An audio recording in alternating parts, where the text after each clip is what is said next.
E a gente volta no Utilidade Pública de hoje, conversando, batendo um papo aqui com o coordenador do planejamento do TRE, Marcelo Gerard, que está esclarecendo aqui algumas dúvidas sobre esse período. A gente estava falando no primeiro bloco sobre a questão do financiamento de campanha, sobre a questão do período da campanha.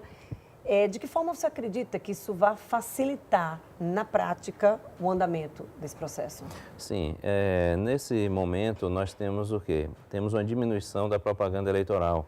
Isso vai permitir que haja uma igualdade maior na concorrência, porque é muito cara a propaganda eleitoral. Então, alguns candidatos não tinham como suportar um período muito grande e isso vai favorecer a concorrência mais igualitária durante a campanha. Então, esse é o benefício maior da redução que houve na nova lei relativa à propaganda eleitoral. E tem um outro assunto que, quando a gente fala de eleição, sempre gera muita dúvida. Por exemplo, aquelas pessoas que são convocadas para trabalhar no dia da eleição, como o mesário. A pessoa que é convocada, ela é obrigada a aceitar e aí comparecer ao trabalho? Sim, a convocação é um magistrado que faz a convocação, o juiz, ou seja, é uma ordem judicial. A pessoa tem de cumprir. Entretanto, a Justiça Eleitoral hoje vem trabalhando com voluntariado. Mesmo a pessoa sendo convocada, há uma possibilidade de ela não podendo trabalhar ou já tido oportunidade de trabalhar e não querendo trabalhar mais, ela pode solicitar isso ao cartório eleitoral, vai ser analisado pelo cartório a possibilidade de retirar essa pessoa do trabalho e normalmente consegue, porque a fila de voluntário é grande, Dânia. Então, é interessante que aqueles que receberam a convocação e não podem ou não querem trabalhar, compareçam ao cartório eleitoral para que seja vista a possibilidade de ser substituído. O prazo é a própria carta que a pessoa recebeu. Na carta que a pessoa recebeu tem o período de treinamento. Ela foi convocada para um treinamento. Então, feito o treinamento, ou seja, passado o período de treinamento, fica muito difícil retirar a pessoa porque não vai haver oportunidade de o substituto treinar.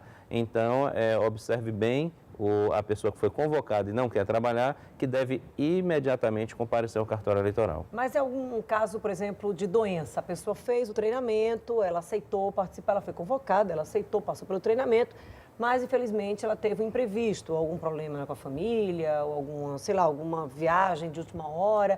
De que forma, quais seriam as justificativas aceitáveis para uma situação como essa? Essa situação, por exemplo, é bastante aceitável. A pessoa está adoecida, não vai poder participar do pleito, é apenas comunicar, né, ao cartório eleitoral, normalmente entregando também um comprovante, né, da situação que ela se encontra e, com muito bom senso, isso vai ser analisado e a pessoa vai ser substituída. E assim, claro, né, bom senso acima de tudo. Se você foi convocado, se você aceitou, se você passou pelo treinamento, precisa fazer um esforço, porque o processo eleitoral acaba contando com a presença dessa pessoa para colaborar aí no andamento, pelo menos no andamento tranquilo dessas sessões eleitorais. Nós temos mais de 20 mil mesários, Dânia, então essas ocorrências de muita substituição atrapalha bastante, porque esse treinamento é específico, a pessoa aprende a trabalhar com a urna, a fazer todas aquelas atividades na urna eletrônica, é muito interessante, mas quando não tem uma pessoa capacitada para fazer o trabalho, dificulta muito o atendimento do eleitor na sessão eleitoral. A pessoa foi convocada, mas a empresa disse, olha, não dá para liberar. Sim, essa possibilidade, infelizmente, não existe. Se o juiz convocou, a empresa para a qual trabalha a pessoa convocada, ela tem a obrigação de liberar. Entretanto, como eu falei inicialmente, tem a questão do bom senso.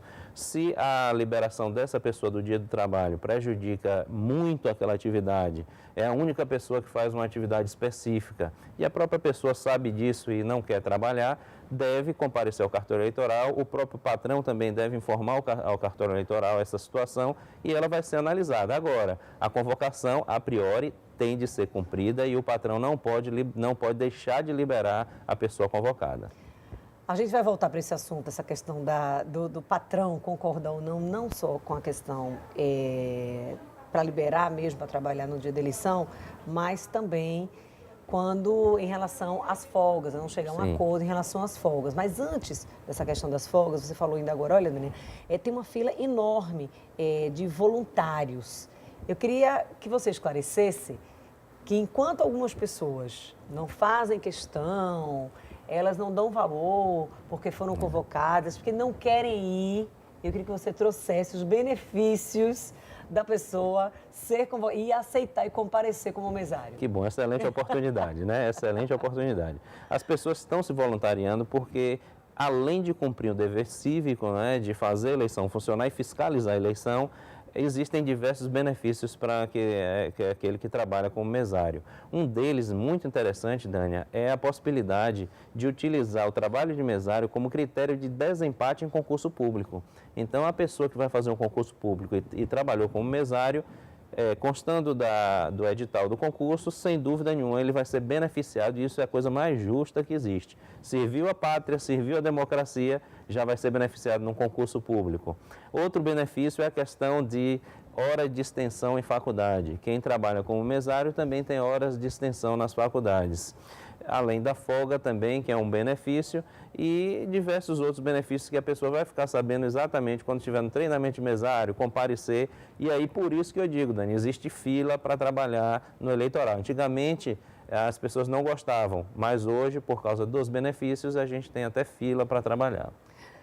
Daqui a pouco a gente vai continuar falando ainda um pouco sobre essa questão de mesário, porque a gente sabe que tem aí, quem trabalha como mesário tem direito aí a folga e às vezes a empresa não quer que a pessoa folgue, quer determinar, não é exatamente um consenso e aí às vezes quer que folgue, quer que compense. A gente vai conversar sobre isso daqui a pouco. Marcelo, a gente vai ao intervalo, mas a gente volta já 2 minutos.